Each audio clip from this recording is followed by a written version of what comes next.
একটু আগে বহরমপুর থেকে আমরা রওনা দিয়েছি মুর্শিদাবাদের দিকে হাজারদুয়ারি দেখার জন্য। আর আমরা এখন এই সেই গঙ্গা, এই সেই বিখ্যাত গঙ্গা, যাকে দেখতে অত্যন্ত খুবই সংকীর্ণ মনে হচ্ছে, কিন্তু এই গঙ্গা খরস্রোতা, গভীর।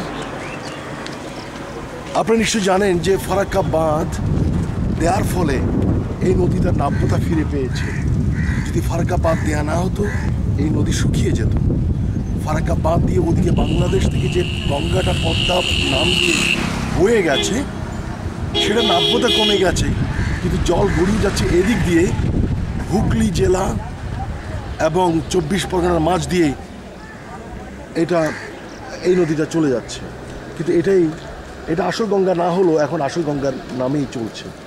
আসল গঙ্গা যেটা, সেটা আমাদের বাংলাদেশের গঙ্গা, যেটা পদ্মা নাম নিয়েছে।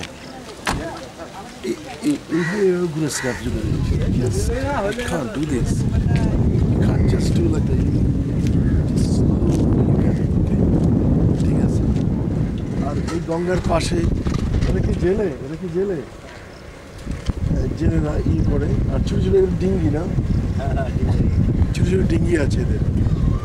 এই গঙ্গার ধার দিয়ে যাবো না আমরা, গঙ্গার ধার দিয়ে আমরা ইয়েতে যাচ্ছি হাজারদুয়ারি দেখতে যাবো। এদিকে আসো, দেখবো, বলো কি করবো?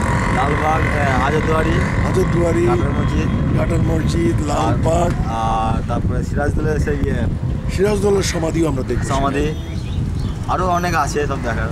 ওকে, থ্যাংক ইউ, ঠিক আছে।